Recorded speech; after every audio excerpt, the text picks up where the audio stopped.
खुशीन शर्मा बोल रही हूँ। मैं 2018 बैच की ब्लॉक डेवलपमेंट ऑफिसर हूँ और 2019 बैच की मैं एचएस अधिकारी हूँ। और मेरी शादी विशाल नेहरिया जो कि एमएलए धर्मशाला है प्रेजेंटली, उनसे 26 अप्रैल को हुई थी। और ये शादी हम दोनों की रज़ामंदी से हुई थी, लेकिन आज की डेट में वो मुझे फ़िज़िकली, इमोशनली अब्यूज़ करते हैं, मेरा शोषण करते हैं, मुझे इमोशनल ब्लैकमेलिंग करते हैं, मेंटल टॉर्चर करते हैं।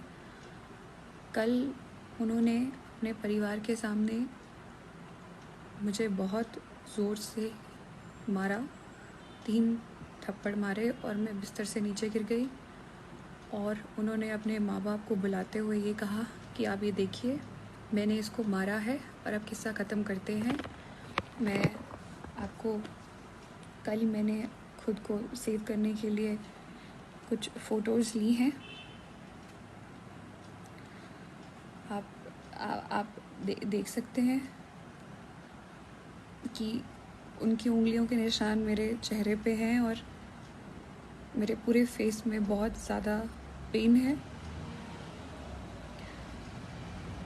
मैंने खुद को बचाने के लिए खुद को कमरे में बंद किया और अपने पेरेंट्स को उसी समय कॉल किया और वो लोग मुझे वहाँ से ले गए। मैं बहुत ही ज़्यादा मेंटली परेशान हूँ, क्योंकि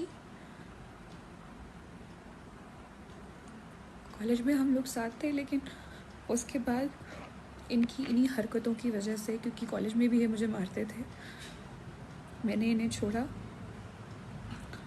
और मैंने अपनी ज़िंदगी में आगे बढ़ी। लेकिन एमएलए बनने के बाद ये फिर मेरे पास आए और 2019 में आए और मुझे निरंतर शादी के लिए बोलते रहे। मैं 2021 तक मैंने इन्हें मना किया, लेकिन 2021 में मुझे लगा कि शायद ये एक जेन्युइन इंसान है और शायद ये मुझे भूल नहीं पाए हैं कॉलेज से। मैंने इन्हें मौका दिया, लेकिन इन्होंने मेरा बहुत ही नाजायज़ फ़ायदा उठाया है। शादी के चौथे दिन ही इन्होंने मुझे घर से बाहर निकाल दिया।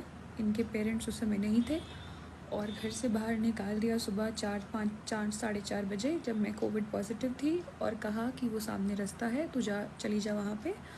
और मैं वहाँ चली गई। मैंने कहा मुझे फ़ोन दे दीजिए, इन्होंने मुझे फ़ोन भी नहीं दिया। मैं सड़क पर बैठ गई। आई वॉज़ वेटिंग कि कोई आएगा तो मैं फ़ोन लूँगी, अपने पेरेंट्स को कॉल करूँगी। ये वहाँ आ गए। इन्होंने ग्लास की बॉटल उठाई और थ्रेट किया कि मैं इसको अपने सर पे मार दूँगा अगर तो मेरे साथ वापस नहीं चली। उस ब्लैकमेलिंग के बाद मैं घर चली गई इनके साथ वापस। मैंने कहा आपकी मम्मी को पता होना ज़रूरी है। इन्होंने छुरी ली और रसोई में चले गए, वॉशरूम में खुद को बंद कर लिया और वहाँ पे ये धमकी दी कि मैं खुद को मार दूँगा अगर तुमने बताया। तो मैंने इनके माँ बाप को नहीं बताया। इनके माँ बाप, स्पेशली इनकी माँ, पिता इनके बीमार थे, तो मेरी उनसे कोई शिकायत नहीं है। इनकी माँ ने मेरी फैमिली को इतनी बार बुला के ज़लील किया है और ये झूठे एलिगेशंस लगाए हैं कि मैं इनके लड़के को मारती हूँ। इनके लड़के ने भी मेरे पे फॉल्स एलिगेशन लगाए हैं कि मैं इन्हें अब्यूज़ करती हूँ, मैं इन्हें मारती हूँ। मैं अगर इन्हें मारती हूँ तो आप ये मुझे बताएं, क्या ये इस प्रकार के आदमी हैं कि एक मार खाएंगे? इन्होंने मुझे फरवरी 2021 में भी, चंडीगढ़ में थे हम होटल में, बहुत मारा। उस वक्त ये ड्रंक थे। इन्होंने मुझे आधे घंटे तक पीटा। इस इंसिडेंट के बाद भी जब मैंने कहा कि मैं पुलिस जाऊंगी तो इन्होंने मुझे वहाँ पे इमोशनल मैनिपुलेशन करके रोक लिया। जब मैंने शादी से मना किया तो इनकी माँ और मासी दोनों मेरे ऑफिस में आके इन्होंने भी यहाँ इमोशनल ड्रामा किया और वो रोई। और मुझे एज ए ह्यूमन लगा कि शायद मुझे एक चांस और देना चाहिए। मेरे माँ बाप को इन्होंने बहुत ज़लील किया। ये धमकियाँ दी हैं कि कभी कभी आपकी लड़की अगर हमारे घर में अकेली आ गई और तो हम पुलिस बुला लेंगी। और ये सुपरस्टिशियस बातें करते हैं ये लोग। चेले को बुलाएंगे, उसको बुलाएंगे, वो बताएगा कि इस लड़की ने हमारे बेटे को मारा है कि नहीं। इनकी मदर को ये नहीं पता कि ये मुझे किस तरह से थ्रेट करते हैं, इमोशनल ब्लैकमेल करते हैं कि ये खुद को कुछ कर देंगे और मेरे सामने सामने इन्होंने खुद को सर पे स्टील की बॉटल भी मारी।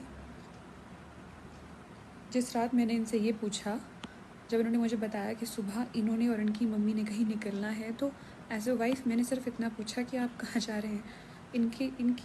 इनका कहना था कि माँ ने मना किया है बताने से। मुझे गुस्सा आया, मैंने इन्हें झंझोड़ा कि कम ऑन, आपको मुझे बताना चाहिए, I am your wife, I am your partner, I must know. ये उठे और इन्होंने स्टील की बॉटल अपने सर पे मार ली। उस स्टील की बॉटल में आज भी डेंट है। बाद में ये मुझ में एलिगेशन लगाई है कि मैं इन्हें अब्यूज़ करती हूँ और मैं इन्हें मारती हूँ। इनकी माँ ने ये तक मेरी माँ को फ़ोन करके बोला है कि आपकी लड़की हमारे लड़के को मरने पे मजबूर कर देगी।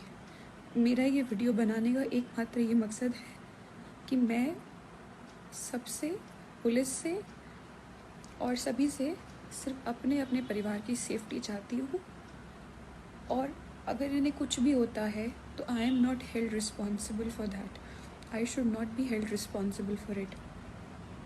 ये लोग कोई किसी भी प्रकार का एलिगेशन लगा सकते हैं। Vishal has been forcing me to have a kid. I have told him numerous times that he is not mentally fit to be a father, and he has been forcing me.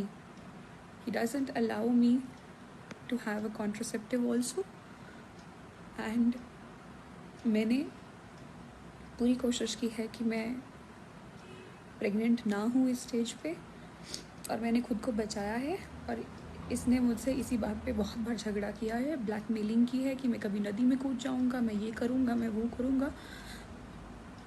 ये सब incident कल आके ख़त्म हुए जब इन्होंने मुझ पे हाथ उठा के मुझे नीचे फेंक दिया और अपने माँ बाप को बुला लिया कि मैंने इसे मारा है। मैं अपना सारा सामान लेके अपने माँ बाप के साथ रहत आ चुकी हूँ। आज से पूरे 5 दिन बाद मेरी ट्रेनिंग है हिब्बा में 1 जुलाई से। मेरा ये वीडियो बनाने का बस ये मकसद है कि मेरे पे कल को इस प्रकार की कोई एलिगेशन ना लगे, और जिस तरह की मेंटल एगनी और हैरेसमेंट मेरे साथ हुई है वो फ्यूचर में किसी और औरत के साथ ना हो। Being a woman and being a civil servant, बस मेरी यही रिक्वेस्ट है।